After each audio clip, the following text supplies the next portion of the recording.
Thank you, Marta. It's great to see such a big crowd today. I'd like to think that the planning of this session was completely calculated, but then it would sound as if we were coordinating things with the folks in Washington, which we didn't. This is just fortuitous timing, but very, very lucky to be able to have this conversation in the circumstances in which we're having this conversation today. I want to just start by keying off of what Marta had said at the beginning. A year ago, we talked about changes in fundamentals in the world. But when we had this conversation a year ago, there was a different government, still lame duck, but still a different government in the United States. That has changed, and so have the fundamentals in the world, politically and economically. So we want to first explore a little bit what's going on in the world, then a little bit how that affects Latin America pre the events of January 3rd, and then we will factor in what January 3rd may tell us or augur going forward, at least in the next year or so. So with that, I'll ask Jonathan to please start us off. Sure. Well, anyway, thank you very much for all to come this morning. And it's a great crowd. And we are obviously here, it seems, as Ken has implied, at a particularly important juncture. It seems I say that every year, but maybe it's a bit more emphasized this year, particularly given the recent news out of Venezuela. But abstracting back from Venezuela for a moment, would like to talk about some of the global geopolitical and geoeconomic landscape and how that does set the backdrop for the discussions we'll have today.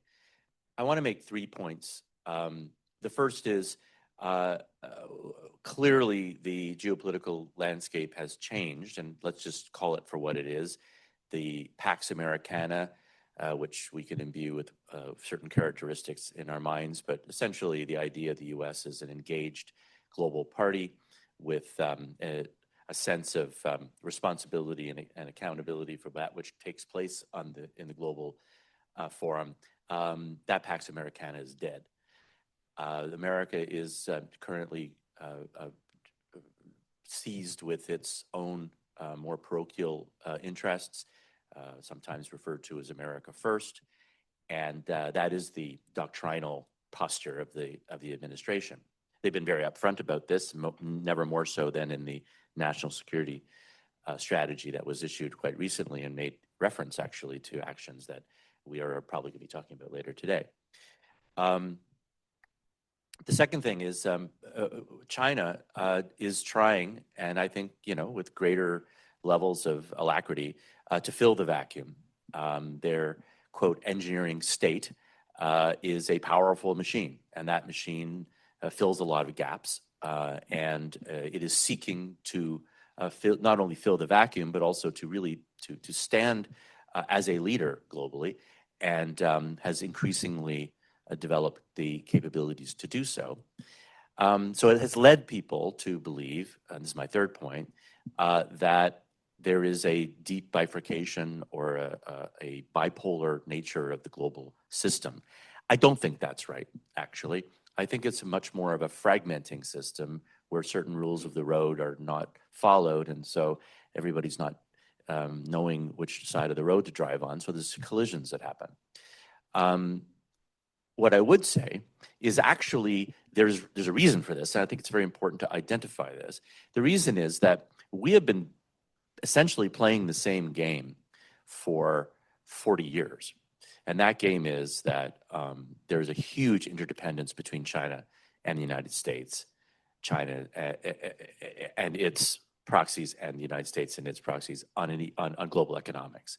The level of interoperability and integration around manufacturing, around the development of even the iPhone sitting in your pocket, 20% of which is China, is so deeply ingrained that to unwind such a thing could take a really long time and would cost a lot of money.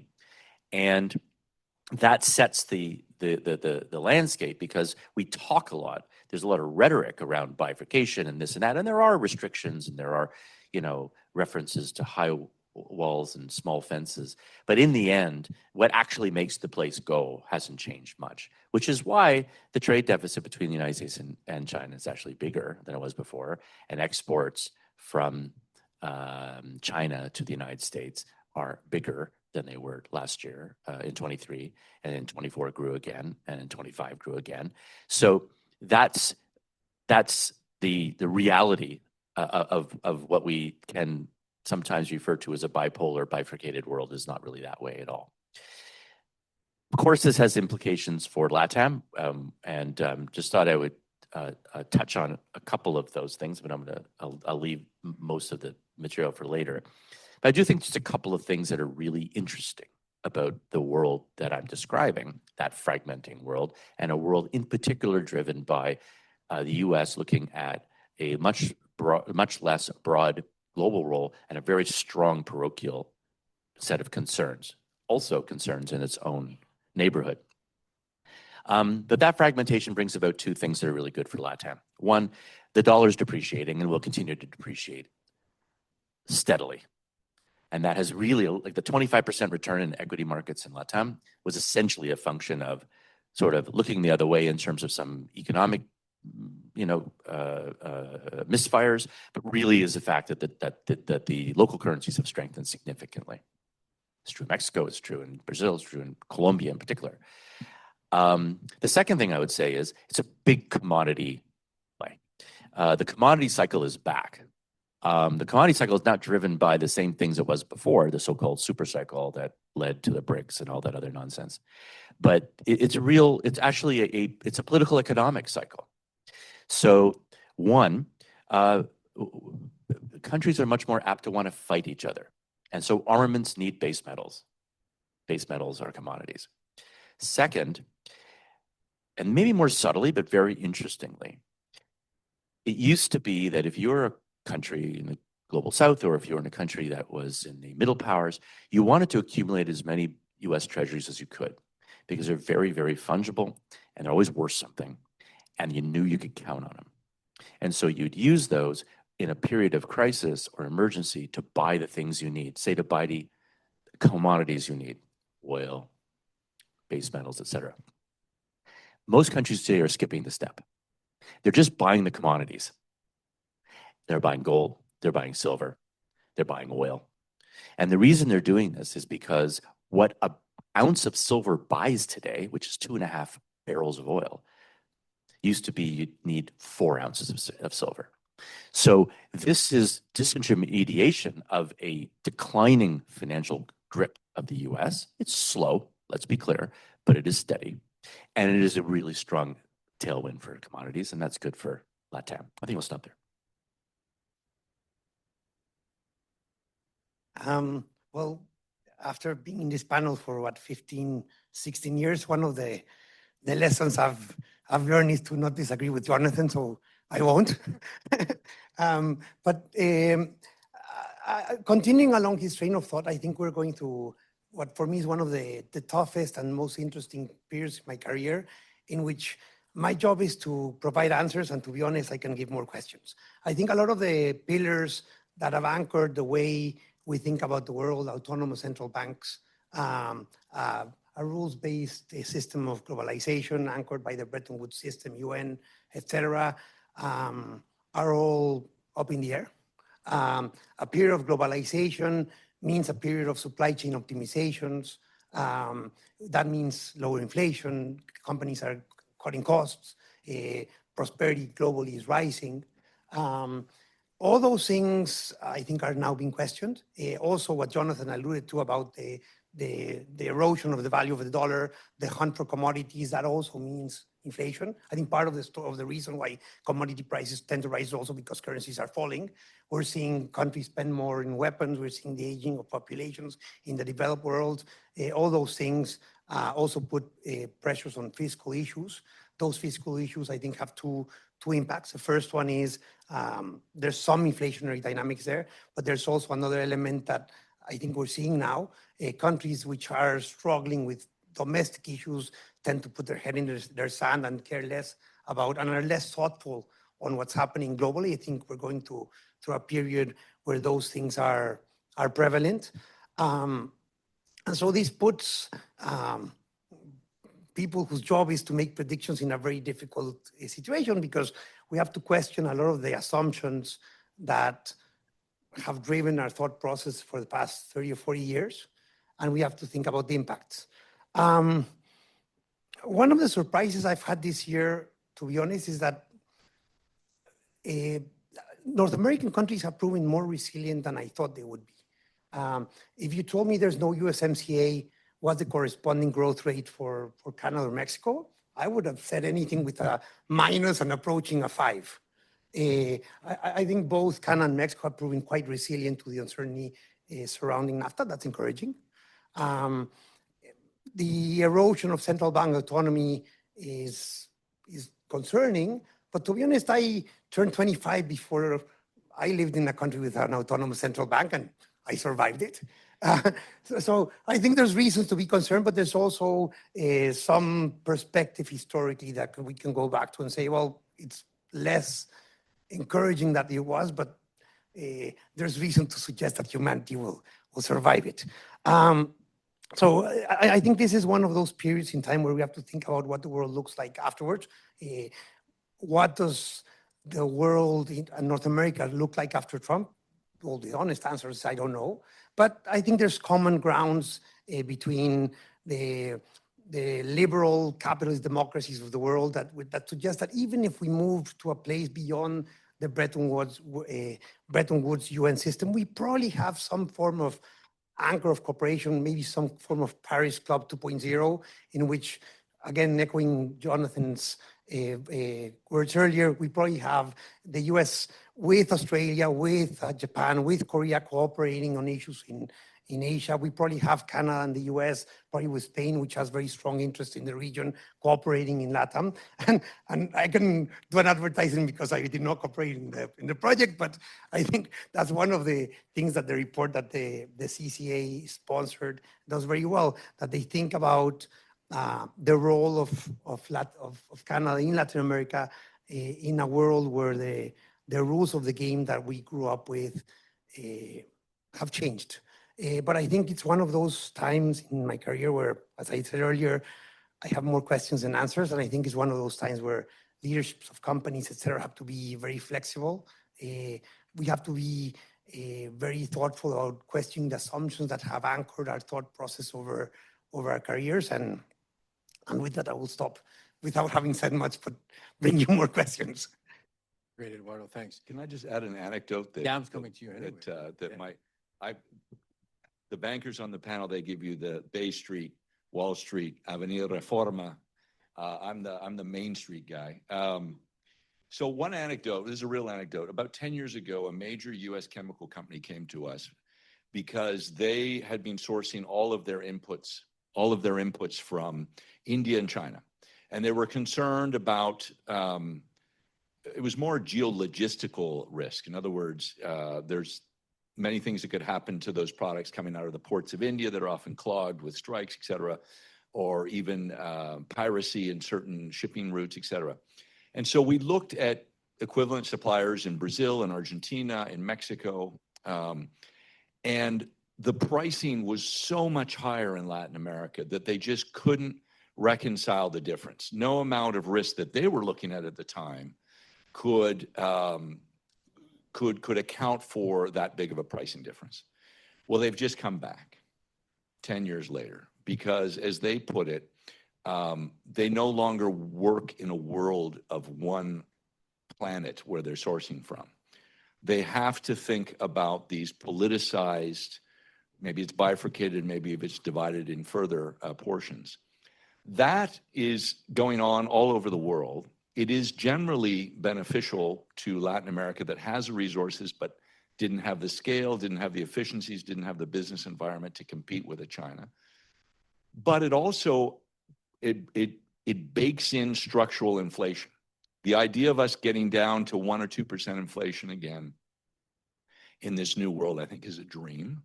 And so interest rates will remain high, and that's generally bad for emerging markets. But it also with higher interest rates, you get the separation of the wheat from the chaff. The poorly run countries like Colombia versus the well-run countries like Paraguay. It forces emerging market leaders to be more attuned to global expectations of standards, of the legal certainty that they can provide investors and things like that. So in the long run, I think it's not necessarily a bad thing, but it certainly changes financial markets and it changes inflation expectations around the world. Thanks, John. So Eric, if you could pick that up, the fundamentals that we've been talking about in a global scale. Sorry to interrupt, but we're having a few issues with our audio for our online guests. So if you could please just speak much closer into your microphones. Sorry to interrupt here, I don't folks. think is mine working? Is this? Okay. So Eric, if you could just pick up the fundamentals that we talk about globally, where does Latin America, in your view, sit in the middle of all of that?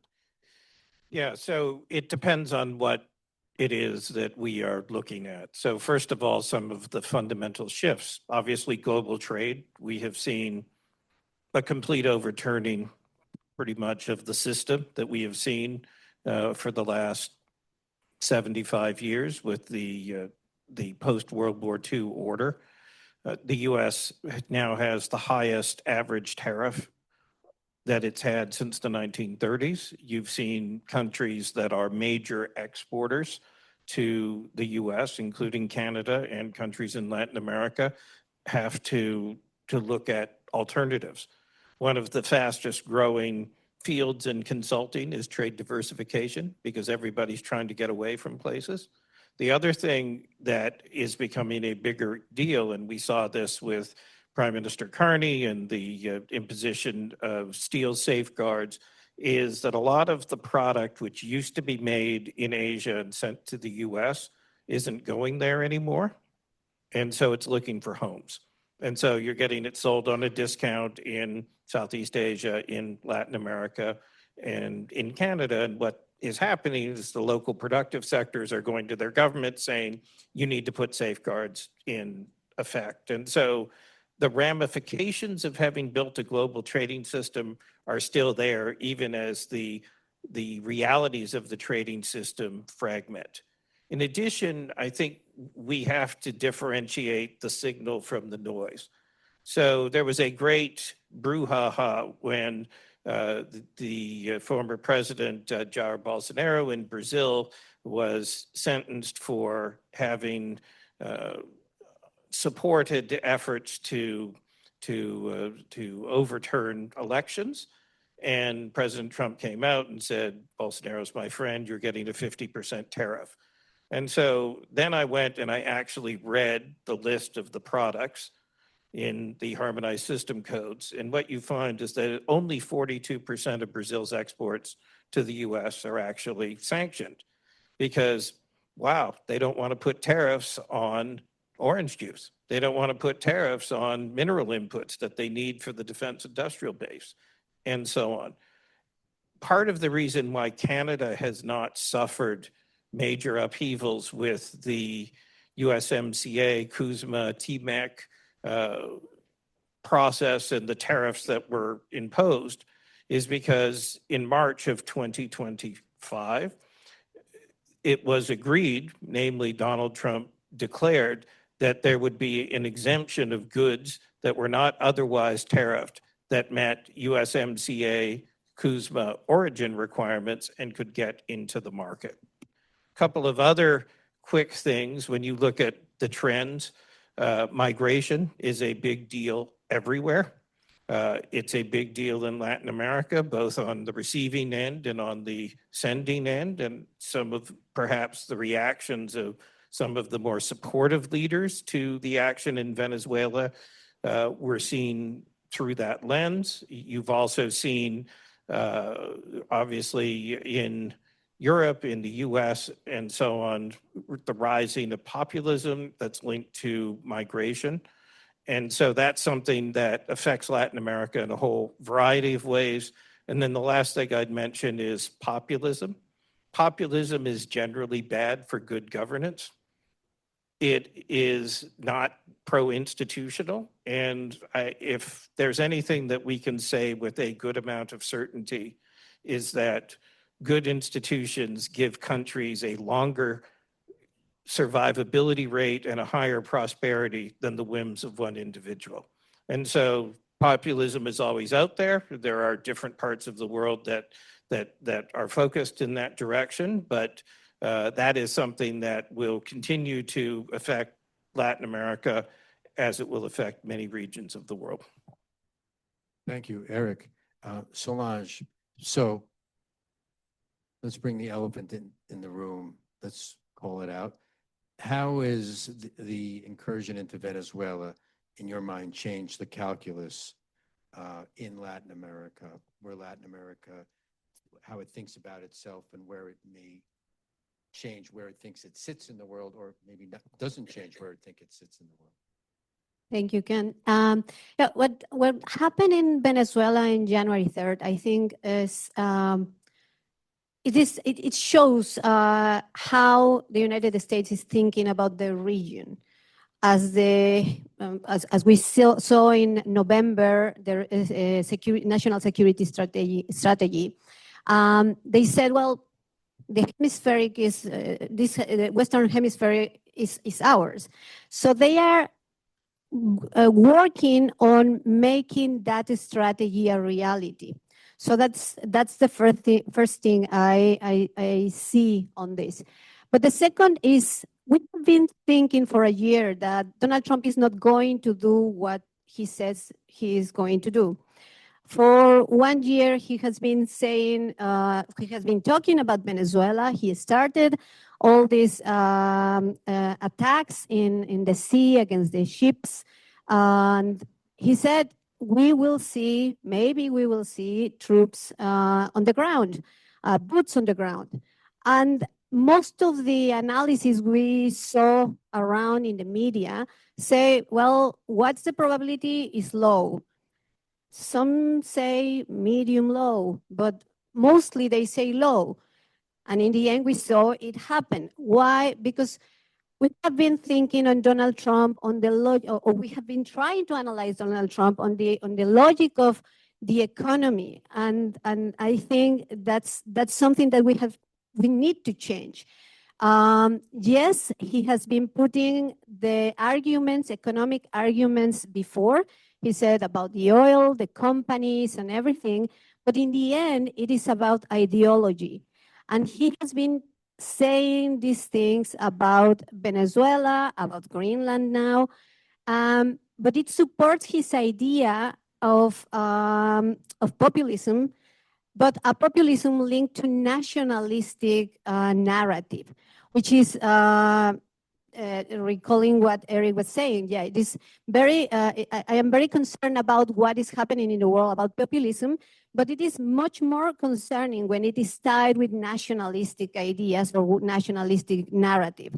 Because this nationalistic narrative, this ideology is what is sustaining Donald Trump and many of Donald Trump colleagues in the White House, Miller, for example. So there is no logic in Venezuela. We saw the meeting with the oil companies and the CEO of Exxon afterwards. What happened there is that they said, well, yeah, it is possible to invest in Venezuela, but it will take a lot of time and a lot of money, and they might not be interested. So the economic argument doesn't sustain. So what is the logic? It is an ideologic narrative behind. So in the end, what I think in the case of Venezuela, it is just an example of what might be happening next. We need to think about Donald Trump as a populist nationalistic, and we need to try to analyze him before on his narrative and then use the economic arguments. Therefore, we will see that many of what he has been saying all these years in his first term and now in his second term are much more, not logic, but justified. That's my take. Thank you very much, Solange. Gustavo, thanks for waiting so patiently. You sit in Brazil. Brazil is really sui generis, the size of Brazil, the diversification of its market, its abilities. It's less dependent on the United States. President Lula has been very clear about his thinking, at least for public consumption, about the events on January 3rd. What is perception sitting in Brazil about how the Venezuelan incursion affects Brazil's position or its calculus as to how it wants to behave vis-a-vis the United States and vis-a-vis the region? Thanks for having me. Well, I think what happened on January 3rd is a real game changer in many ways. One is we talk about the fact that this is the first such intervention since the Noriega invasion in Panama. But more than that, it's an unprecedented move in South America. So when we talk about U.S. interventionism in Latin America, the U.S. usually was more direct in Central America and much less so in South America. So that is already something that for Brazilian policymakers has really raised red flags because it's just next door. So Brazil shares a 2,200 kilometer border with Venezuela. Now, I think it's also very concerning because of what happened in Venezuela. And I mean, and I'm not giving a pass in any way, shape, or form to the Maduro dictatorship, but what Trump is sending as a message is alignment rather than law is what will determine your fate. And I mean, this should be concerning for many heads of state in Latin America. Of course, Brazil, because of its size, because of its economy, it would be a much more complicated intervention in any way from the US, but we are going to have elections in October. And that is something that the Brazilian government is very much concerned about, how the MAGA movement will try to flood the zone in Brazil and try to fire hose public discourse with falsehoods, with fake news, and try to shape how voter behavior is going to happen. Now, the fact that Lula and Trump have had a good personal relationship makes any assumption more complicated at this point. But I mean, Marco Rubio and other policymakers in the US are close to the Brazilian far right. So I think there's a lot of uncertainty here. There is also the fact that Brazil, what happened in Venezuela goes against all tenets of Brazilian foreign policy. But at this point, Brazil doesn't have room to react more than offering a few words. Let's remember that the Trump's tariffs are still in place for industrial goods, and the U.S. is the number one recipient of Brazilian industrial exports. So while we may say that a big chunk of Brazilian exports are exempt from the tariffs, it has been very punishing for the manufacturing sector in Brazil. They have shredded thousands and thousands of jobs since the tariffs came into effect in August. So I think, we're moving into a moment of deep uncertainty, and it's an election year, so that compounds with the uncertainty. So, yeah, I think we're heading to a very rocky 2026, and I mean it has been so for the past 2 weeks. Thank you, Gustavo. We'll circle back on the when we talk about the electoral cycle, a little bit about what the implications may be in Brazil for this. And before I turn it over to Marta to take us through the next segment where we talk about Canada and Latin America, I just want to ask Jonathan if he wants to chime in on this subject. Sure. I mean, look, we have a tendency, of course, to roll all these things up together. And if there's been a grievous shock in Venezuela, then our assumption is that things are going to be bad in Latin America. I really don't think that's the case. I actually think this event is quite bullish for the region. I'll tell you why. First of all, Maduro and the Venezuelan regime were just plain bad for the region. They're like a cancer on the entire region. I think that when you remove that, we will talk later as to whether that has been removed or not removed, or what the point, how to get from point A to point B to a more stable outcome in Venezuela later. But just in the meantime, I would say you've got some interesting upsides. The first is the removal of a very negative force in the region. Second, the reduction of burden on a number of countries that have kindly and quite impressively absorbed 8 million expat Venezuelans. But I mean, for a country like Peru to be able to begin to see 1.5 million people go back to their homes, I think would be a real relief, to be honest. Not to mention Colombia, of course, which has more than twice that. The second thing I would say is that for a country, not just Colombia, but for the whole area in the Andean region, I mean, that's where the reconstruction is going to come from. And right now, Colombia has 6% of its exports going to Venezuela. That's about $1 billion. Well, reconstruction is going to cost a lot more than $1 billion. So you could easily see that double almost overnight. I think that would be positive for the Colombian economy. And finally, there is the more parochial, but I think we're about to talk about politics. There will be, I think, as a result of this, an even greater willingness of electorates to lean right. You've already seen that in Chile. You've already seen that occur with Cast. But I think that you're very much more likely to see more market friendly. They may be less friendly in other domains, but more market friendly people being elected in Peru, also being elected in Colombia.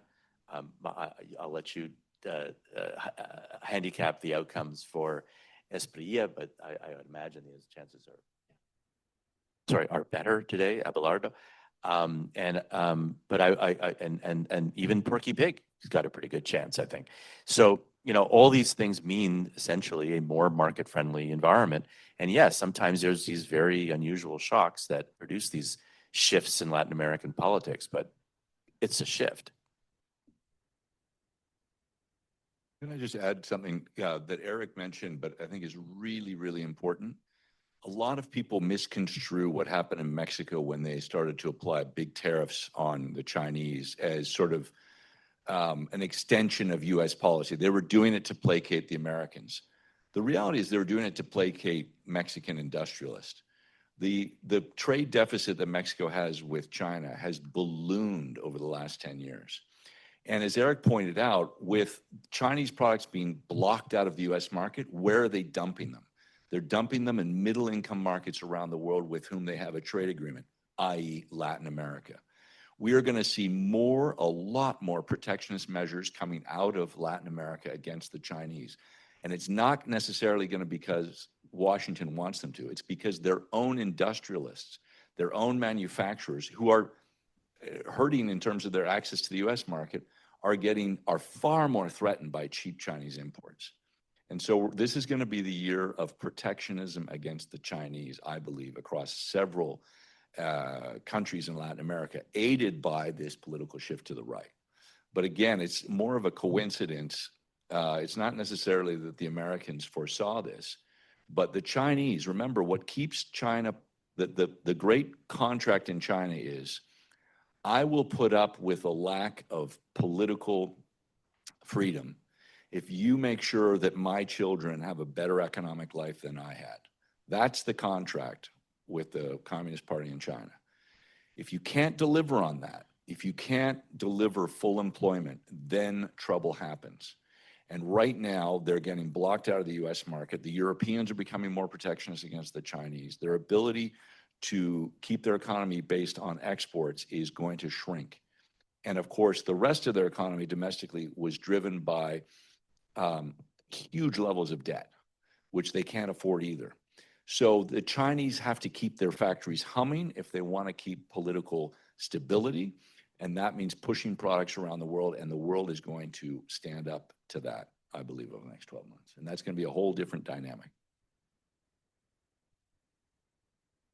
Thanks, John. I'm going to actually jump off of what you just started talking about and switch the conversation a little bit more toward trade and focused a little bit more on Canada. We'd like to sort of start a conversation on how Canada can confront these new fundamentals, and particularly as it relates to the region. So I'm going to ask Gustavo actually to join us from Brazil, because one of the things that's under conversation and in the works right now for Canada is the Canada-Mercosur trade agreement. Gustavo, could I get your comments on how that's being viewed in Brazil? And then we'll come back into the room to John to speak about a Canadian perspective. Sure. So we were talking about with someone in the Lula administration last week, and word is that yes, Brazil, especially with what has happened in terms of our relations with the U.S., we need to diversify, and the best way to do so is to open up the economy and do trade deals with other countries.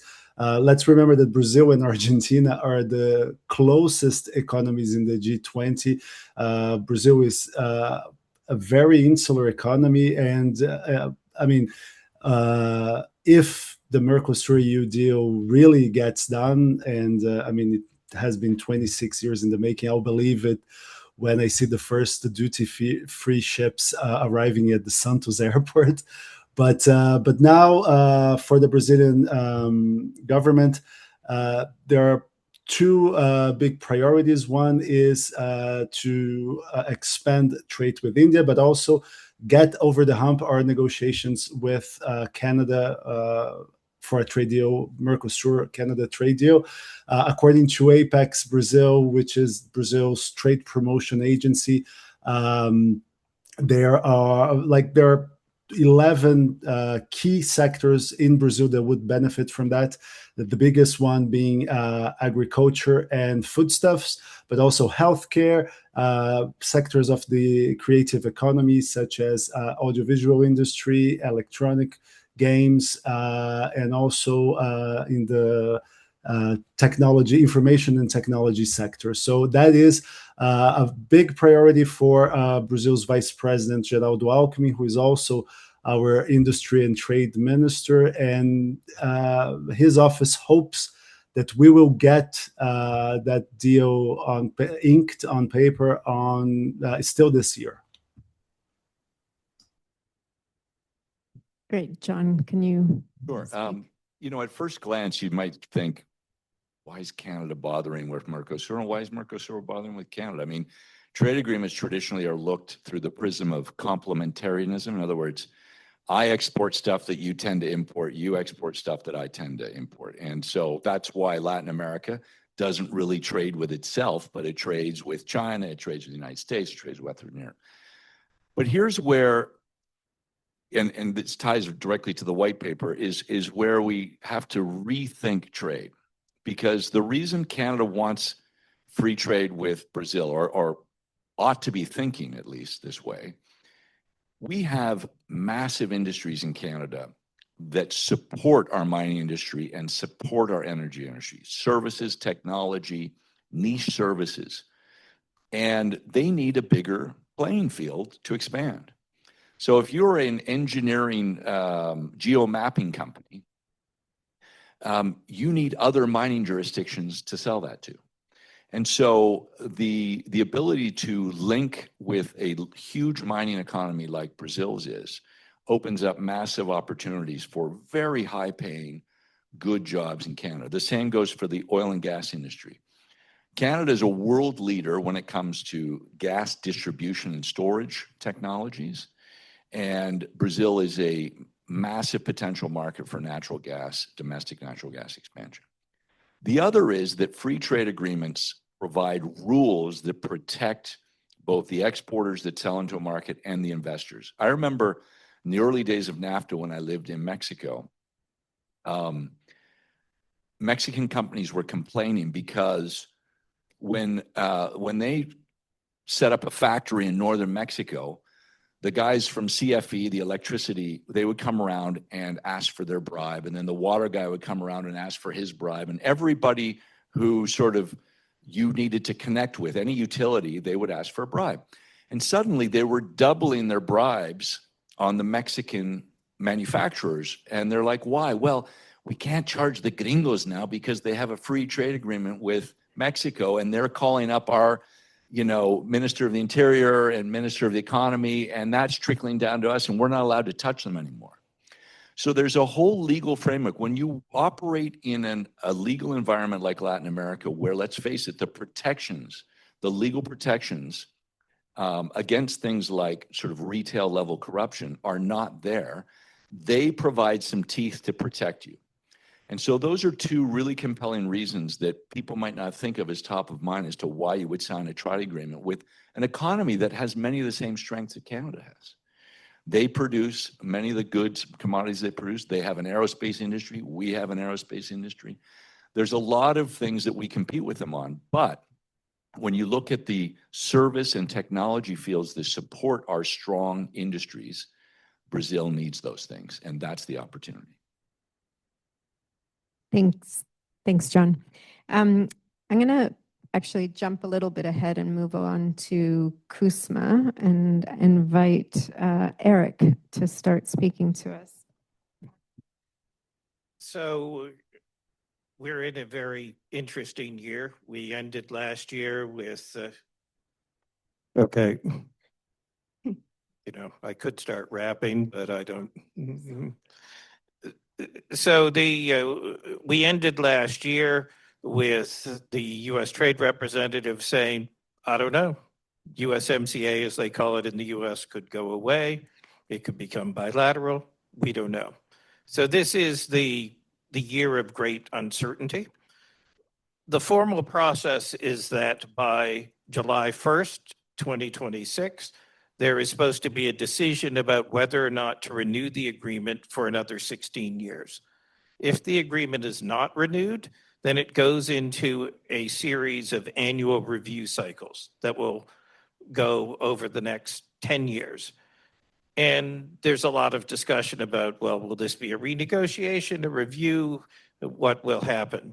At the same time, you've also had the US government pursuing bilateral agreements with Mexico and especially with Canada. And there's been no explanation about how those bilateral agreements relate to the trilateral agreement. And as was famously seen in October, Ronald Reagan sunk the bilateral negotiations, and there hasn't been a lot of discussion between the US and Canada in a formal sense since that time. And so Canada enters the new year with a new ambassador and with a process that it doesn't know what it's going to deal with. Now, it is absolutely fundamental for Canada to have a number of things. One, the agreement needs to be trilateral, because when you read the rules of origin and you look at how the production structures work, it's very difficult for the US and Canada to make a car when, on average, Mexico accounts for 45% of an originating North American vehicle by content. And there are also cases where Mexico needs Canada in a very similar type of way. So you need the trilateral agreement for production structures not to get completely blown up. That's one reason. You also, Canada needs to have some sort of a framework in place that will manage its relations with the US. Donald Trump likes to move the chess pieces around, to change things up whenever he wants as a way of trying to keep his opponents off balance. We need to, as part of what Jonathan talked about earlier, we need to start thinking about the world less in terms of friends and allies, as we thought about in the post-World War II period, and to think about counterparties. Everything is a negotiation. I don't mean that as a criticism. It's just we are in a world where counterparties are how the leading powers tend to look at this. And so Canada needs to find a strategy for ensuring the survival of free trade with the US. It needs to ensure that that exemption doesn't go away. But ultimately, as we sit here at the start of the year, I can only turn to the words of America's greatest poet, Taylor Swift, who says, it's going to be forever or it's going to go down in flames. Fabulous. So I actually want to turn it back over to Jonathan, if I could, because while trade treaties, we understand trade treaties are important, they're necessary, they're a scaffolding for how and what you can do, and how you can build relations. Are they enough? Like what can be changed, and what should Canada be looking to do, and how to engage in the region, and what strategies would you sort of highlight with that? So what's the next step? Sure. Beyond trade treaty? Sure. Well, I think you ask a very apposite question, because I'm not a sorcerer, so I don't know what the 26 is going to bring, but I think understanding the mode of the White House and how it operates, you have to have realistic expectations as to how cut and dried and how black and white the CUSMA process is going to be. Up to this point, the evidence seemed to argue for something that's a bit more improvised. And so, Eric was talking about a series of annual reviews, which gives the administration time and effort to create sectoral pressures and ultimately suiting what seems to be an America First approach to bringing more of these activities to the United States. Cars, steel, for example, and really not very logically aluminum. So I think it's worthwhile thinking about other things we can do. I would also just make the point that the worst case scenario, which I think we need to talk about, the worst case scenario is they withdraw. I don't think that'll happen. There's way too much consensus in Congress for that. But really the worst case scenario is what the analysts refer to as a zombie deal, which is to say that nothing happens, that we continue in the current rut that we're in, neither fish nor fowl, neither on nor off. And I think that there's a reasonable chance of that occurring. All is the preface to my answer to your question. We in Canada, and this picks up very much up from what John was saying previously, we need to do a massive mind shift in terms of how we think about our economic relationships with the Americas. When we have thought about it in the past, it's been about got 'em, need 'em, and as a result, people thought, I think foolishly, that there was not really a lot of scope for filling in, if you will, the free trade agreements we've had with many, many countries in Latin America, Chile, not just Mexico, but Chile and Peru and others. The next 5 years is going to be about how Canada starts to behave less like the United States and more like Japan and more like Korea, countries that have suffered from issues of access and issues of economic relevance because they weren't next door to a super huge economy that just loves to engorge itself on consumer items.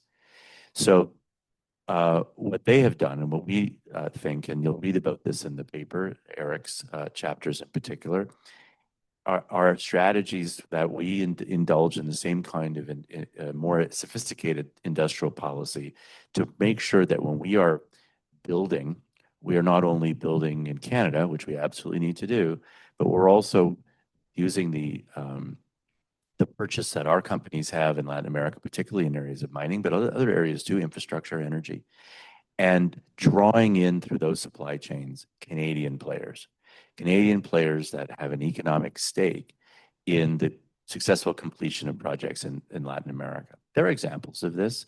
A Canadian company built the Quito airport, Aecon. But did it have the support and the ecosystem to bring all of the different aspects of that project from Canadian small and medium-sized providers? Probably not. Actually, I know they didn't. I know the deal well.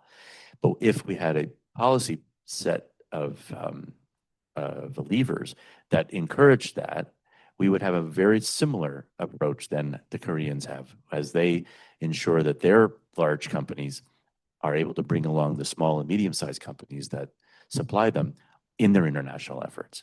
So it's a different mindset. It is more of looking at the verticals, the things in which we are good, the things that we know a lot about, and really think about building our relationships in Latin America the same way in 1965 we started to build our relationships in the auto sector between Canada and the United States. Because the analogy is true. Right now, if you are an OEM in Ontario and you're part of a trilateral auto production ecosystem, you're bringing in somewhere between 50 and 80 other companies located everywhere from Windsor to St. Hyacinthe to produce that car. And that's what we want to do. Main industries that we feel we have purchase in, of which there are many, I might say, in Latin America. Thank you, Jonathan. Jonathan obviously was referring to the paper, that our strategy paper, which you all have. Okay. Jonathan was setting it up for an introduction to the strategy paper that everybody in the room has. Those online can read it in any of or all of 4 languages at ccacanada.com. But before we move into the business political outlook in select countries where the elections are coming up and the like, maybe we should pause for a second for questions from folks online or anybody in the room. Please.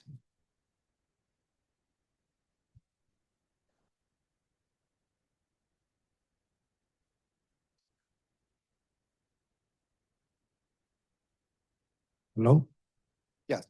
My name is Jaime Dibaki. I'm with the Toronto Hispanic Chamber of Commerce. Question about Brazil and Canada.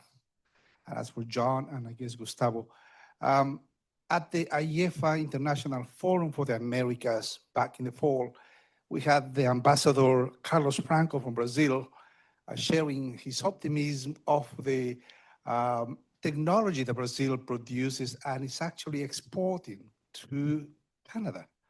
He mentioned the example of small planes designed in Brazil that assemble with engines from Montreal and are assembled in London, Ontario.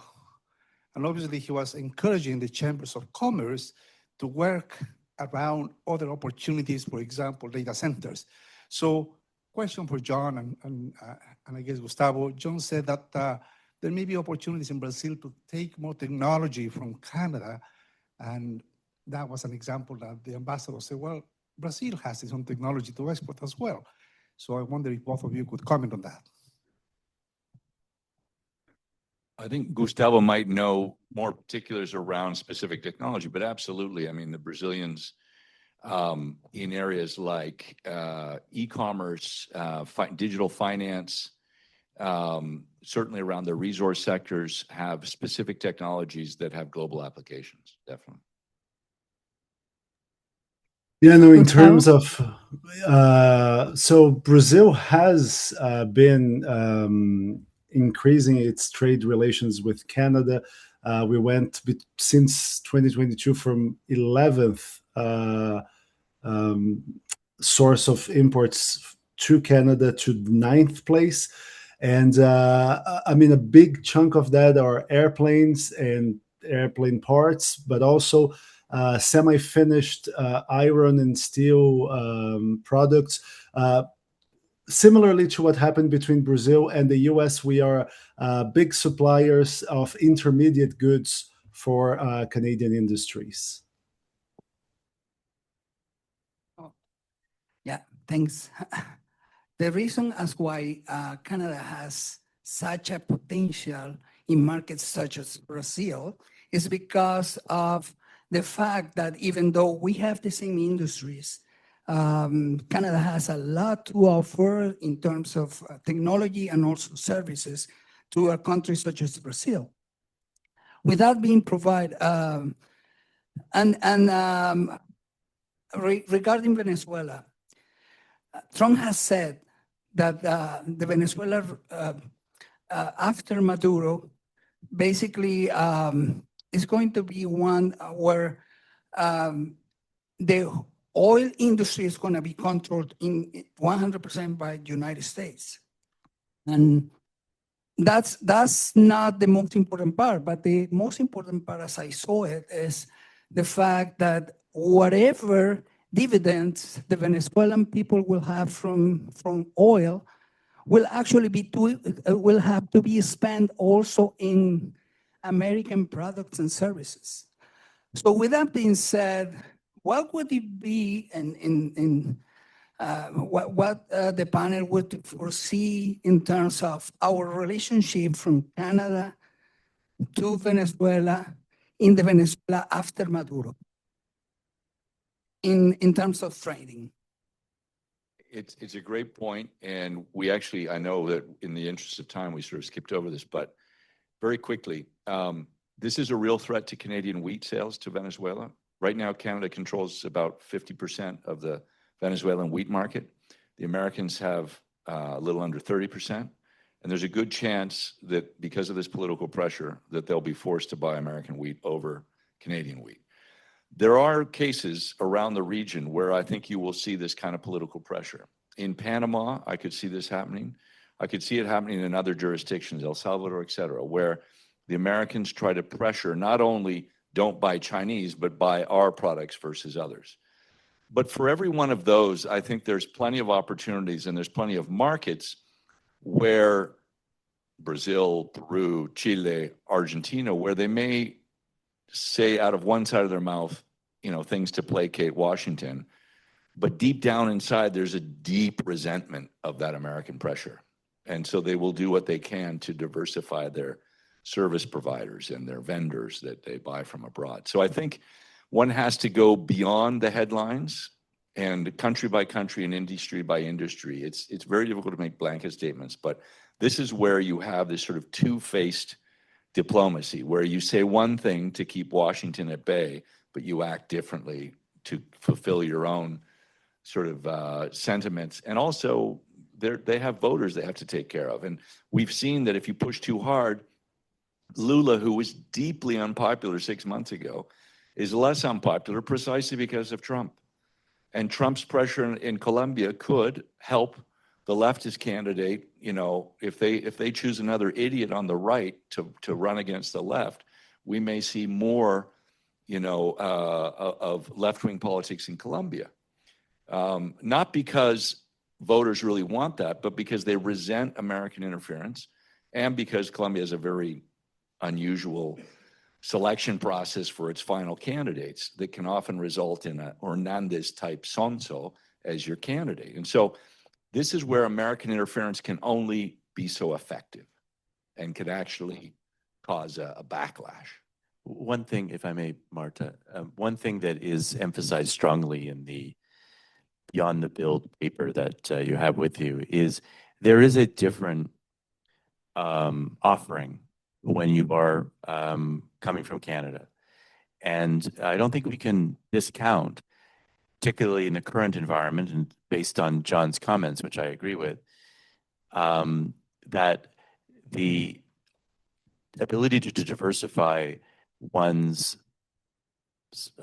energy services, mining services, all of those things that I was referring to earlier that go along with main industries in which we have real purpose, more purpose on absolute basis, by the way, than the United States as it relates to mining. That cultural difference, that different brand, if you will, is an asset. And I think sometimes we forget that because we've taken it grotesquely for granted. And now we need to start using it because it is actually a point of distinction, a point of differentiation, which will make Canadian providers more competitive. Eduardo had a comment he wanted to make here. And Solange as well, yeah. I just want to point out that John's use of the word idiot was really in the very strictest political scientific terms, right? No, I think Hernandez's IQ is at least 80. And in every period of transition, there's always going to be blow-ups and pitfalls and mines along the way. But one of the things I think we have to bear in mind that is that eventually gravity pulls the apple to the ground. And that's what I mentioned about the common interests on liberal capitalist democracies will eventually form a natural alliance. They will have interests that pull them back. That's actually how we're thinking about the process of USMCA. A good friend of mine essentially put all the sector and company specific documents from the consultations on the US, Canada, and Mexico, and put them into a blender, and then they cross-reference that with AI algorithms that use social media, and they use interviews, etc. And I think the inevitability of a North American integrated market is there. If you look at the interest of specific Congress people, of the governors across the US, NAFTA will endure. And I think the natural partnership between Canada and the US is there. I think that was one of the reasons why the early rhetoric from the US against NAFTA partners was probably stronger than now, why some of the sectors, and it was alluded about Brazil's reality with the US, that they're taxing things that don't hurt American consumers. Well, reality is that a lot of these countries have a natural partnership that will be affected if reality is ignored. And so we have to survive the transition process, but we will eventually get back to some system, whether it's still the Bretton Woods UN system that endures or something else. It could be a Paris Club 2.0, but there is a natural partnership, and that will come back once we go through this period of friction. And can I add just one small point, because someone talked about Brazil and the Lula's popularity, and if I may, I'll be really brief, but I think I wouldn't say that because of Trump, Lula got his popularity back, but I think that it did jolt the government into life. But I think we cannot lose sight of the fact that food inflation also went really down over the past few months, and this is like something that really affect poor families in Brazil, which are the majority of families. Food inflation went from like almost 8% in July to less than 3% now, and that it has a big plays a big role in presidential popularity in Brazil. I'm sorry, just wanted to add this. Thank you. Yeah, just very quickly, seeing from another perspective, the influence of Trump's narrative, I think, is having an influence on the right in many of the Latin American countries. So I'm not quite sure that it will join or help the anti-American sentiment as in all the countries. I completely agree with John that we need to analyze country by country, because, for example, in the case of Mexico, we can see an opposition on mostly on the center, but more on the right, turning in pro-Trump narrative. Because of the economic results against the Morena government, etc. But we can see this movement and this opposition growing. We can see this also what happened in Honduras, maybe with Chile. So there are some movements in the right happening in the Latin American region that are not just all against Trump narrative, but pro narrative of Trump. One thing, though, I think it's critical to keep in mind is that we don't know what Venezuela is going to look like. You had the removal of the leader, and then the system has evolved. And Venezuela seems to me as uninvestable today as it was a month ago. And so we will have to see where that goes. The other thing that's essential to keep in mind is that despite the national security strategy and so on, the U.S. attention span for long-term structural matters is not necessarily demonstrated. We saw during the summer, the U.S. bombed Iran, and they quickly said, "Oh, not going to do that again. Achieved our goals." You had Secretary Rubio said, don't see the need for any more action in Venezuela.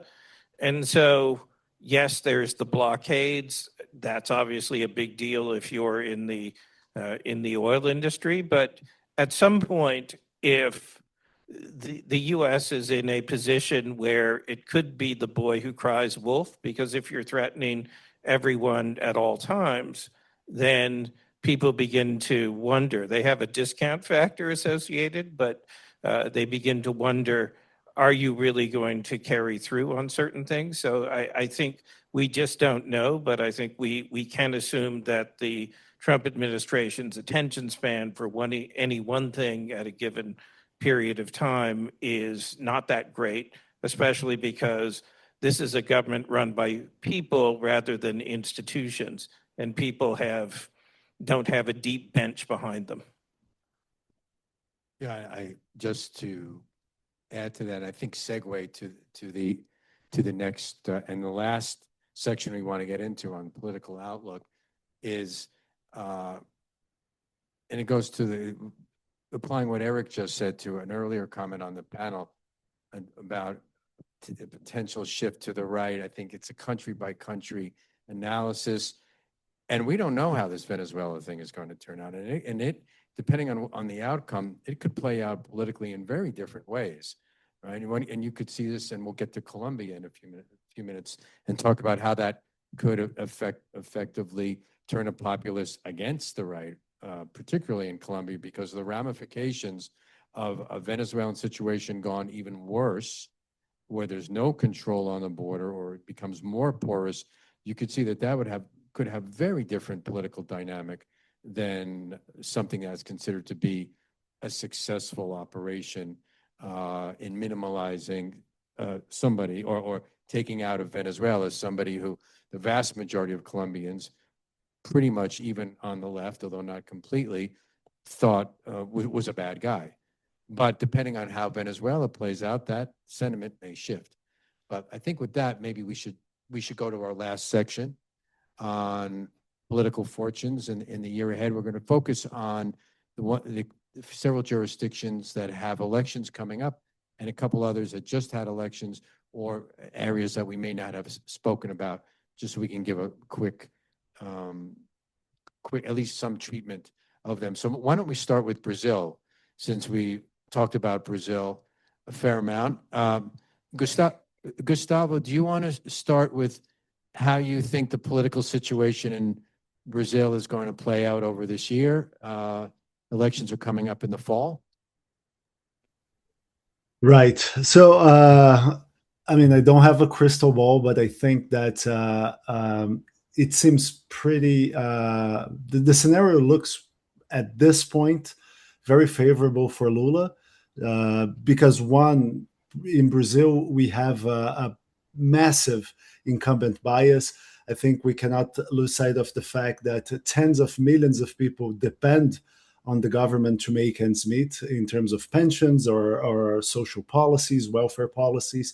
And I think like that's pretty much the only reason why the last presidential election was so close, because Bolsonaro was the least popular incumbent to try re-election, and he almost won the race. It took Lula, who is the most popular politician in Brazilian history, and a coalition that went from like Trotskyist communists to center-right liberals. And so I mean, he won by a whisker. Now that you have like a government that we can like it, we can hate it, but that seems really organized in helping the president to pursue re-election, and we have an opposition in tatters. I mean, Jair Bolsonaro is in prison. Even if he gets a sentence reduction, he will not be on the ballot in October. His eldest son, Flávio Bolsonaro, is trying to present himself as his political heir, but charisma is not transferable. So I think that bearing the Bolsonaro name will allow Flávio Bolsonaro to be the best performing conservative in the presidential race, maybe even go to a runoff stage, but I don't see him beating Lula. Now, when we look at the congressional elections, I think that we may see a Congress that is at least as conservative as the one we have, but probably even more conservative.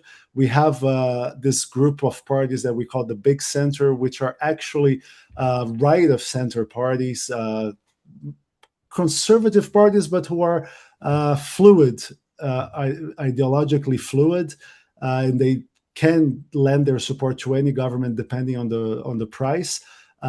They are, because of this Lula versus the Bolsonaro family dynamic, they seem to be shifting their attention to the congressional races, and they have, because of their big benches, they have the lion's share of Brazil's public fund to finance the partisan fund to finance elections. So I would expect Lula to win the election, but have to deal with an even more conservative Congress in the years forward.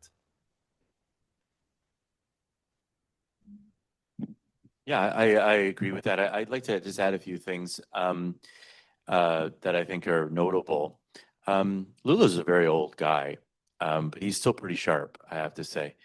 He's done some very, very brilliant political maneuvering. So maybe he deserves to win, frankly. First, he's managed Trump as expertly as any leader in the world. He has not bowed and scraped like certain leaders we could look at in Europe. He's managed to somehow turn what was really a conflagration into a friendship. He said the right things about Maduro.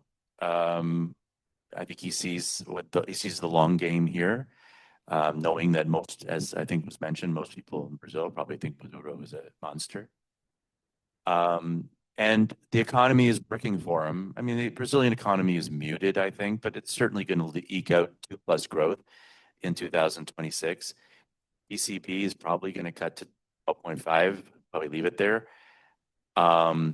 Inflation is, for the first time in the last reading, actually within the bound of the inflation targeting regime of 4.4%, even though on the year it'll be 6%. And unemployment is relatively low at 5.5%. So, I mean, things are actually not that bad.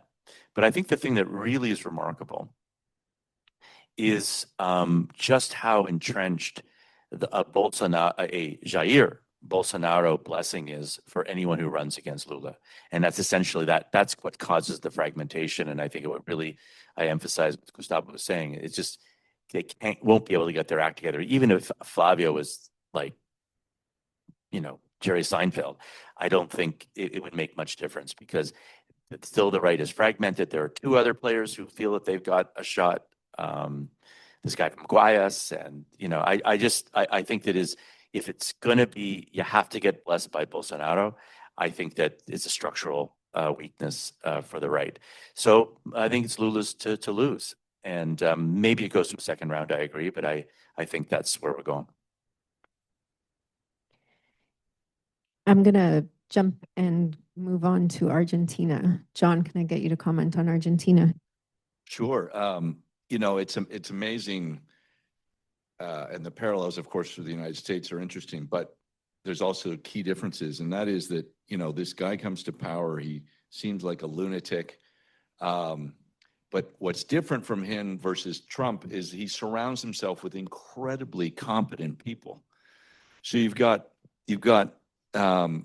Milei sort of doing his daily political act, where he literally, much like AMLO did, every day has a press conference and he talks about what was achieved in the last 24 hours. So he's keeping the street happy. Meanwhile, he's got these very competent technocrats who are actually doing the work to change, to reform the economy, to open it up to foreign investment, to take away many of the sort of, to use a Brazilian term, custo argentino, all of these internal taxes and inefficiencies that really kept the economy back.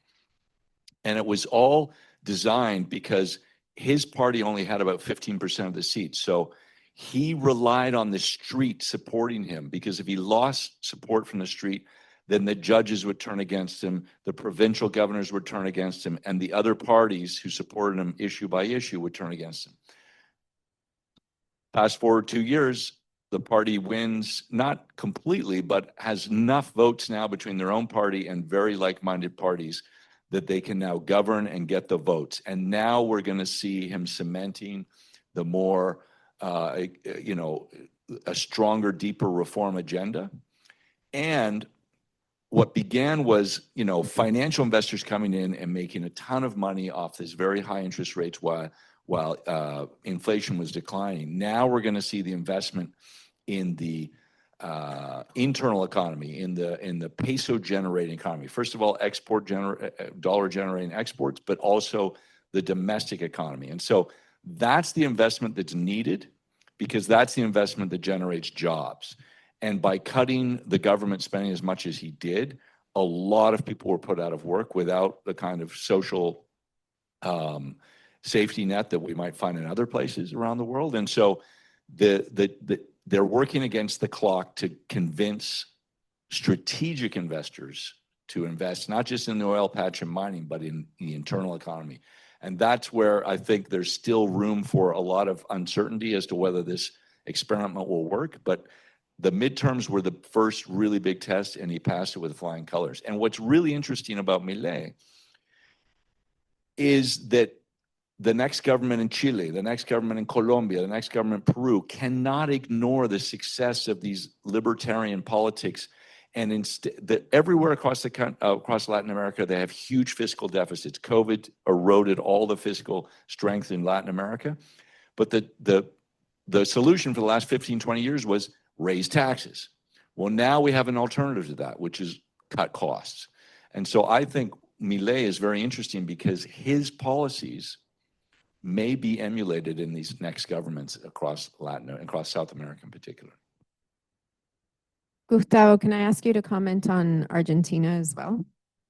Sure. No, I think one thing that is interesting about Milei and Argentina is that after a kind of tough 2025, he's once again in a comfortable position since the midterm elections victory for his coalition, because of the U.S. bailout allowed him to stabilize the economy in a moment where investors were starting to doubt the long-term sustainability of Argentinian bonds. And okay, well, while he tries to get back on, Can I add something? Gustavo was talking about that, and just a brief comment about Argentina and Milei, because I think it is related to Trump's relation too.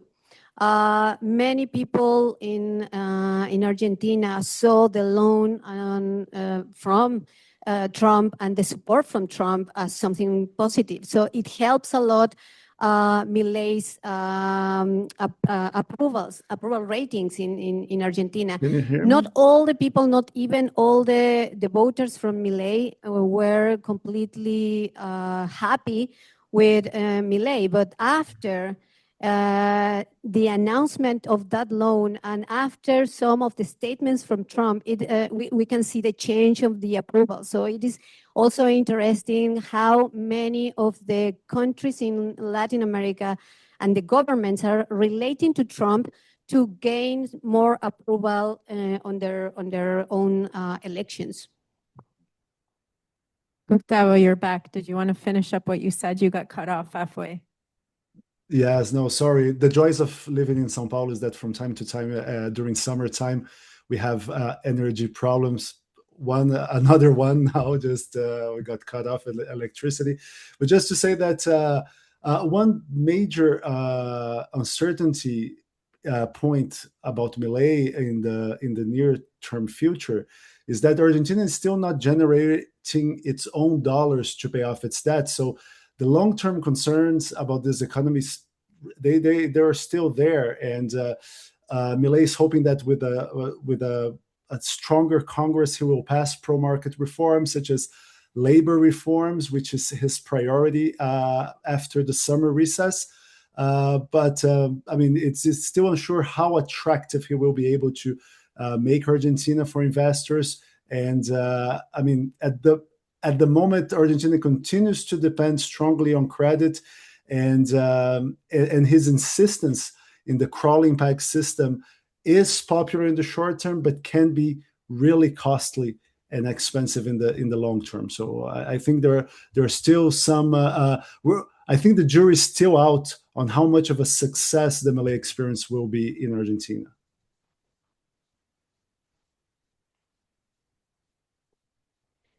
I think we'll move on to the next country here.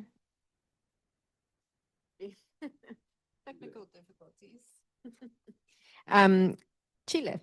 So John, can you kick us off on Chile? I have about 100 cousins in Chile. Half of them are Allendistas and half of them are Pinochetistas. Believe it or not, families in Chile are still divided that way. And I always laugh with my Chilean friends because, by their measurement, California with its public universities and public highways is a communist state. So you have to take a grain of salt when a Chilean talks to you about sort of politics and what's right and what's left and what's reasonable. But I think that Boric made a very good impression actually in a luncheon that we hosted for him several years ago. And generally in the international circles, he was seen as a pretty pragmatic guy. But Chileans weren't so much critical of him as much as some of the people around him who were pursuing a much more, I would call it sort of an idealistic and naive agenda as opposed to a really, anti-business agenda. And what we're seeing is caste represents a kind of a vote. The Chileans are, in my mind, along with the Uruguayans, the most pragmatic voters, the least likely to be driven by populism in all of Latin America. And so to me, in many ways, caste is being misrepresented by the international press as this far-right candidate. He's like the old-fashioned Republicans. He's sort of he's a pretty pragmatic guy. And Chile is also a very advanced society in terms of what the society's expectations are around environmental issues, around education.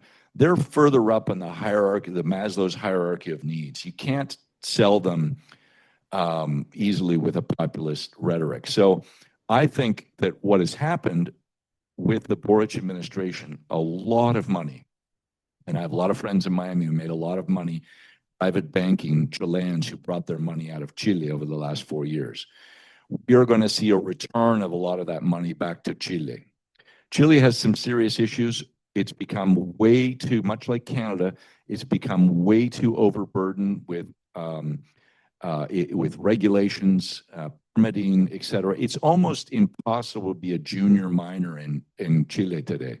And that's why the mines end up being bigger and bigger and bigger in scale, because you need the hurdle costs of getting a mine started, the permitting costs, over 200 permits to get a mine started, are huge. And so the mines tend to be bigger and therefore more disruptive. It's like their own worst enemy. But I see caste bringing a level of pragmatism that is going to usher in a lot of Chilean money back into the country. And so you're going to see a strengthening of the currency. They're very well positioned for the future of the energy transition and the future of our high-tech industries, in that they have copper and they have lithium, which is what those industries need. And so I'm very bullish on Chile. But I do see a lot of work needed at the sort of regulatory level and the legislative level to follow up on the promise to make Chile more business friendly. Okay, in the interest of time, did anyone want to say something very quick on Chile to add to John? No? Okay, then we will move on to Colombia. I'm going to actually invite Ken, my co-moderator, to start us off on Colombia, please. I'll try and be brief, which I always say when I start talking about Colombia. Yeah, okay. I'll try and be brief on Colombia, which is what I always say, and it ends up being the longest dissertation of the day, but I'm going to try and do that. I just came back 3 weeks, and I was there, including when the events of January 3rd happened in Venezuela. So they got a sense of a bit of what Colombians think about that. But there are several impressions. One is the shame of it is what's become a big issue in Colombia again is security. And that was something that the electoral system just couldn't shake for forever, essentially. And it did manage to it over the last couple of cycles where security wasn't the main issue. But it is again now. And security, when security gets on the ballot, then you tend to, I think it tends to be a bit of a polarizing topic. I think certain assumptions are made about which side of the, or where in the political spectrum can deal with these issues better, security issues. And I think that absolutely is and has entered into this cycle of of Colombian politics.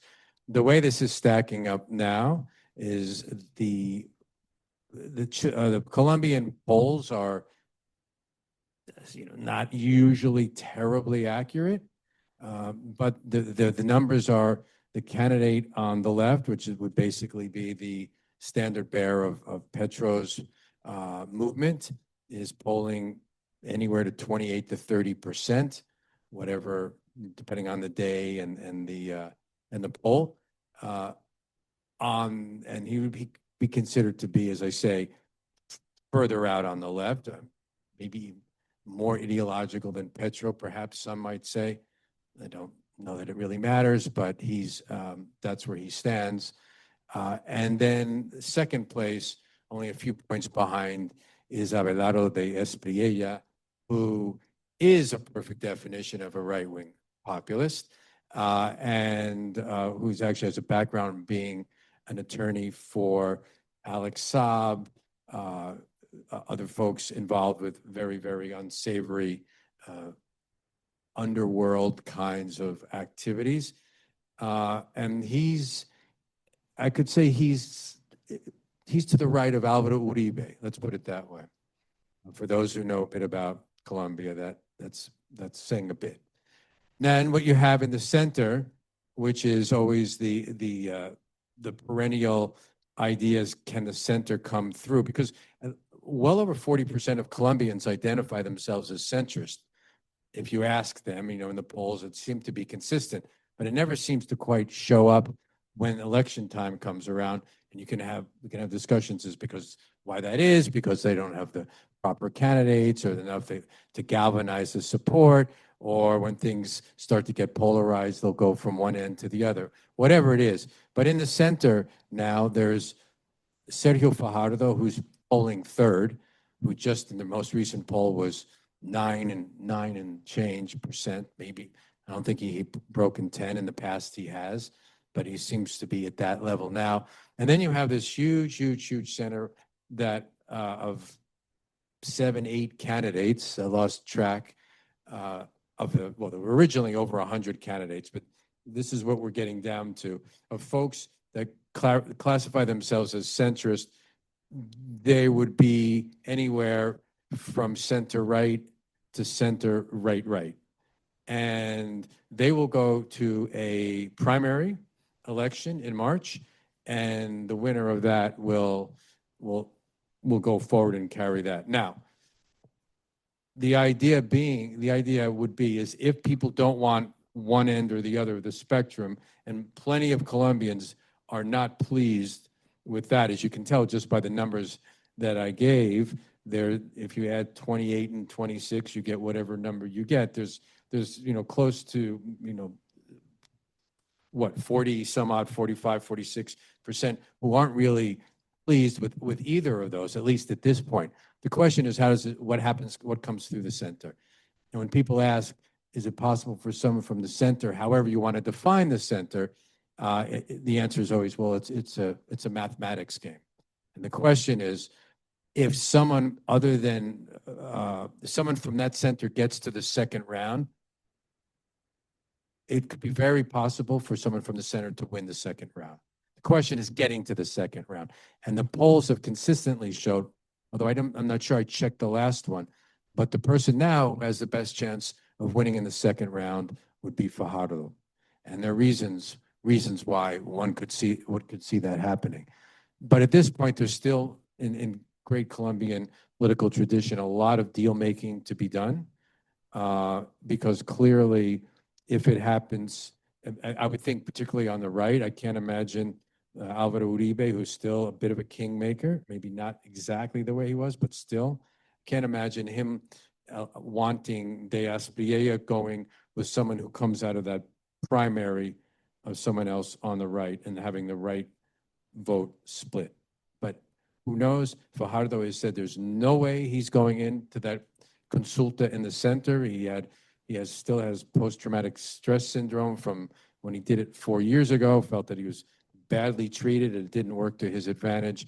But he's still open to the idea of maybe working with somebody or having some conversations after the first round.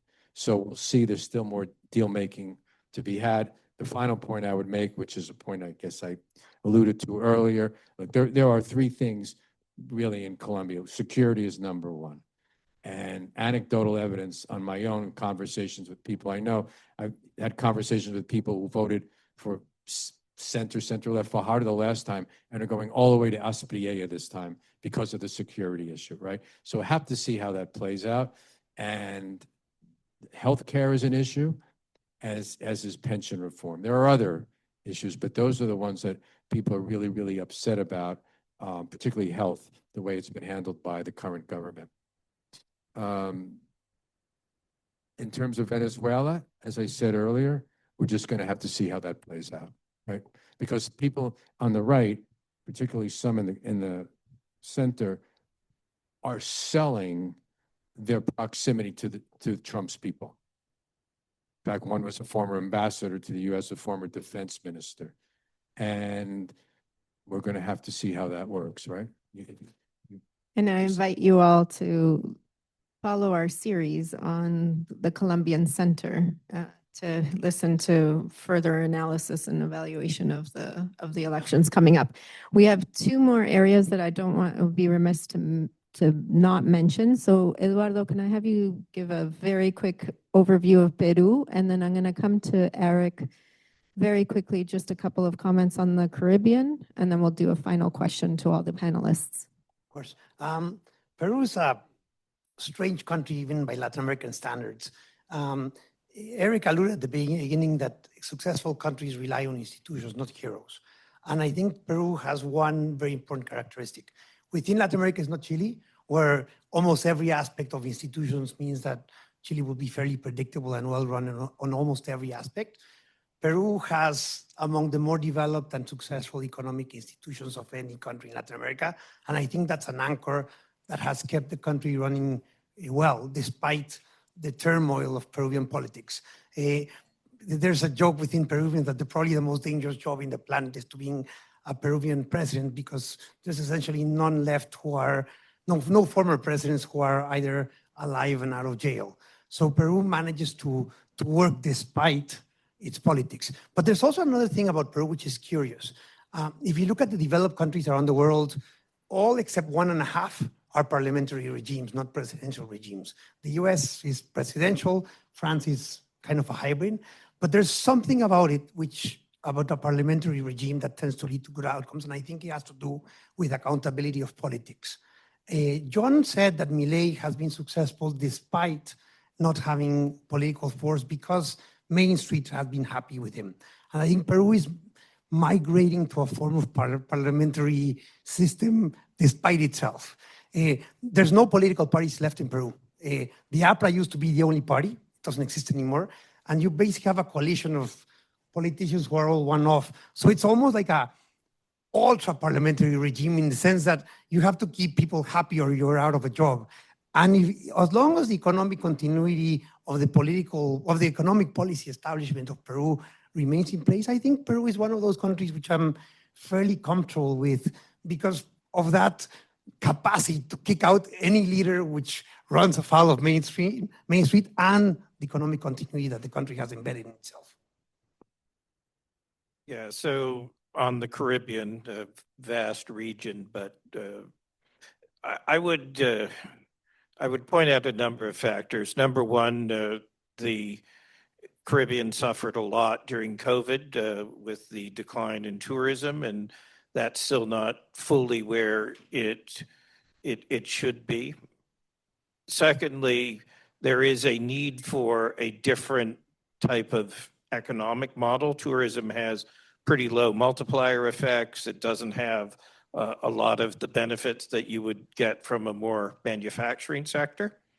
On the other hand, I would say that policy making in the region has become more sophisticated. You saw a major hurricane devastate parts of the Caribbean last fall, but Jamaica had importantly purchased a natural disaster bond, which was something that was an important use of a financial risk tool, partly supported by the multilateral development banks, but had that in place. And while it wouldn't cover everything that would need to be done, there is a sense that it's not just a hurricane and then everything has to be picked up from the beginning. You have actually a financial foundation with the payout from that allows the country to have at least some funds to rebuild. And so that's something in the age of climate change that's very important for the Caribbean. And I would look to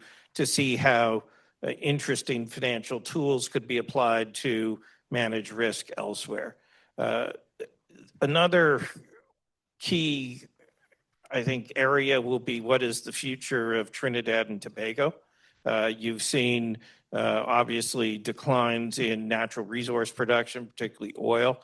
And so you're looking at an example of a post-petroleum future to some extent, and all of the spin-offs that come from that. And so obviously deep expertise that in terms of engineering and the development of specialized equipment and services and so on that exist in Trinidad. And so I'm thinking about how you use those assets in the future.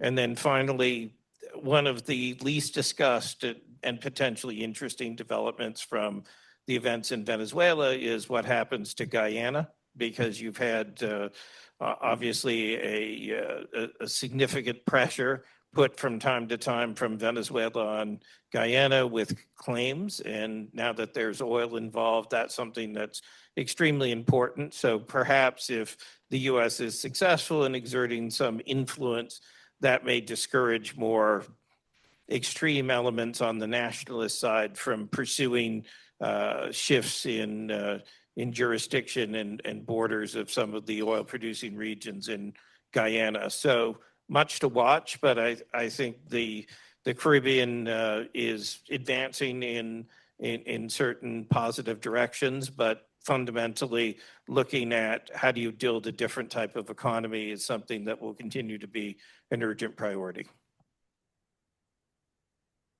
Great. I think we have one final question for everybody. If you want to make a very, very quick comment on if you have one thought that you would want everybody to walk away with on the region, whether here or across the region.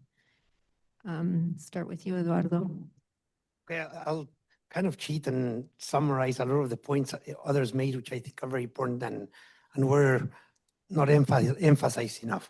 I think, as John said, there's probably going to be a region-wide series of tariffs imposed on China. I think that's going to be one of the themes for all of Latin America and the Americas going forward. China has, over the last few decades, become the manufacturing center of the world, and that leads to shift in even how real estate works in countries.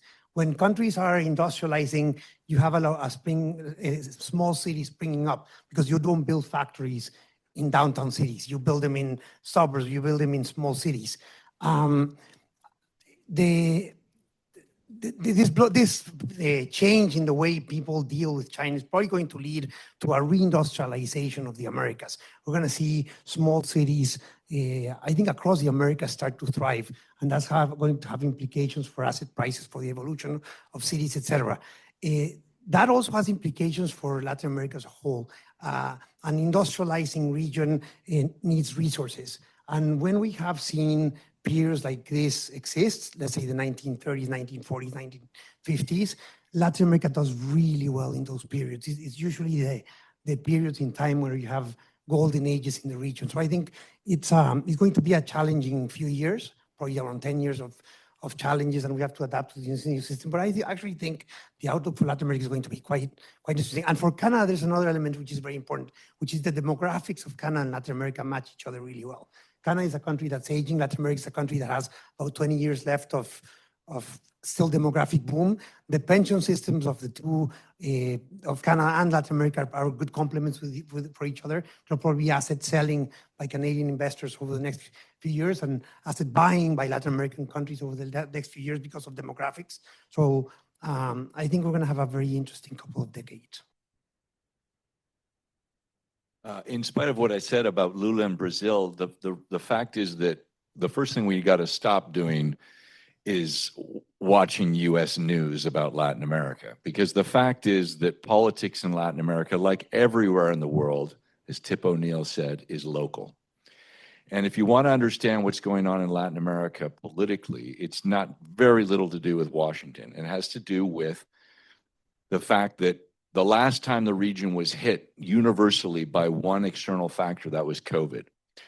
And the way Latin America reacted to COVID was very strict quarantines that took 30 years of progress of reducing the extremes of wealth in Latin America, and it poof disappeared in 10 months, and we lost 15 years of progress of income distribution. Why? Because everyone in this room who their equivalent in Latin America in terms of professional class people were able to pivot from going to the office to working from home on Zoom. Meanwhile, 70% of the economy made up of people who work informally. Their incomes went from 100 to 0. That created such animosity against the political establishment that we had 7 populists running the 7 largest economies in Latin America in 2023. What we proved was that populism doesn't make for good economic policy. Thankfully, the institutions held up, and we are now seeing a political shift back towards not just to the right, but towards a more technocratic, pragmatic form of governance. And the name of the game in Latin America for the next 3 years will be deregulation. It's not just Latin America. It's going on in Canada. It's going on in Europe. Deregulation combined with more governments that are set on reducing costs rather than raising taxes is going to be a big uplift in Latin America economically over the next 3 to 4 years.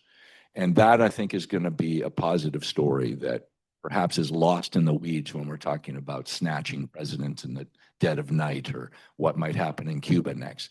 Economies that, by the way, don't matter to you guys. Venezuela and Cuba matter 0 economically in Latin America. They matter a lot politically, they matter a lot socially and personally, but not economically, and certainly not for Canadian exporters. So focus on what's important. Thank you. Very briefly, just, yeah, I agree with this last comment of John. But I think they matter ideologically, and we should be careful with that because in the case of, for example, Mexico, we have been seeing the Mexican government playing with the idea of defending Venezuela, but also getting in good terms with the United States. It is going to be very conflicting in the coming months, especially with the USMCA review or renegotiation or whatever it will be. But I think we should be careful. And my point as an end comment, what is happening not just in the region, but in the entire world is a shift, yeah, but my concern is that even governments that might have the logic and the economic arguments to be in power, they are running to the populist and nationalistic narratives when they see their political proposals in danger. So we need to be very careful because it is very easy for them to change politics, to change policies, just because they want to win an election and want to stay in power. And in Latin America, we have seen that in the last decades, and it happens very quickly. And the change from from the left and to the right is very easy, but also it is very easy to go from the democratic governments to dictatorships. And we have seen how it might end, and Venezuela is an example. And final thought, I promise. Venezuela's change is, we need to stop thinking on Venezuela as a regime change. It will change in the matter of it's convenient for the people that it is in power. And remember that people that it is in power now, it is still part of the Maduro regime. Nothing changed. It is exactly the same people. The only thing that have changed is that they are now frightened of being out of power because of Trump, and they are going to respond to that threat. But for Venezuelans, it might be exactly the same, and that's why we don't see Venezuelans chanting and doing a lot of party because of what is happening now. Eric, before we go to you, Gustavo is still with us. Gustavo, if you can say your quick comment. Yeah, Even if no, you're not on our screen, we can hear you audibly. There you go. Yeah, well, once again, I'm sorry for the technical difficulties, but every time it starts to have windstorms in São Paulo, we have this kind of thing. But what I wanted to say first is what John said about politics in Latin America being local. It's music to my ears as someone who produces news about Latin America for foreigners. But I think that this is a moment of with a lot of signals of optimism in Brazil. We have seen a tax reform that is about to be implemented. We have given accountability to coolmongers, and we are opening ourselves more to trade. So even if the scenario has a lot of uncertainty, there's a lot to be optimistic about. Thank you. Eric, and then we'll finish off with Jonathan, please. Yeah, so I want to talk about Canada and Kuzma. Fundamentally, the other countries of the world, the Japanese, the Europeans, and everyone except China have negotiated and agreed to radically asymmetrical trade agreements where a European good coming to the US pays 15% tariff and a US good going to their market pays nothing. This will not work in Canada where you're less than a 2-hour drive from here to Buffalo. And so Mark Carney is attempting to negotiate the hardest trade agreement that any country has attempted to negotiate with the US. It wants something that is genuinely reciprocal. And the USMCA Kuzma agreement provides a foundation for that, but we should not take it lightly about how challenging this will be, because all of the vaunted great trading nations of Europe and Asia outside of China have essentially surrendered to US terms. I'm going to try to take a even higher altitude perspective and think about the world we're in and what does it need. And I very much agree with Eduardo. You know, in certain eras in history is when Latin America really has stepped forward. You know, my grandfather used to tell me that the expression in Montreal in the late 1920s for a rich person was an Argentine. And there's a reason for that, because it was a time when everybody was doing two things. They were building and then they were rearming. And that's exactly what our world is doing now. It is rearming and it is building. You can't swing a cat without a politician saying it's time for us to build and not to watch and not to fight, but to build. And of course, that's absolutely the case here in Canada. So building things needs stuff to build from. And that's what they've got in Latin America. And that's exactly what happened in the 1930s. So I'm very bullish in terms of that. I can't, speak on the finer points of whether that will be a particularly glorious age of democracy or a glorious age of fairness, but it would be prosperity. Well, my final thought would be several thoughts, I suppose, is I would not, and sort of echoing a little bit of what was said here, although I would probably put it slightly different spin on it. But I would not interpret, for example, the election results in Colombia that are coming up, perhaps even Brazil, I'm not sure, as some referendum as to whether or not the hemisphere is turning right or left. I don't subscribe to that. I didn't subscribe to it several decades ago when they talked about the pink tide. I think it really depends on the dynamics in each country. There are some similarities, but I think the differences override in my analysis. My one takeaway is a little bit more prosaic. I think it's going to be interesting to watch the development of the relationship between Mark Carney and Lula. There have been any number of very warm tweets, particularly from Lula, about Mark Carney. When the G7 happened, there were several then that just recently they just met. Lula once again invited, well, according to Lula's tweet, Mark Carney to Brazil. And according to Lula's tweet, Mark Carney accepted, and it's supposed to happen in the springtime. The statement from Mark Carney's office didn't quite go that far, but there has been a lot, there's an apparent warmth between the two who believe that they can collaborate on a number of issues.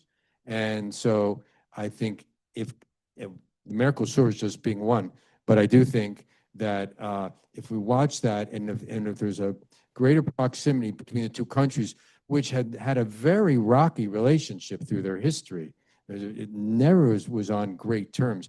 This bridging could be very significant, certainly for Canada. I would like to think for Brazil as well. So I would keep an eye on that.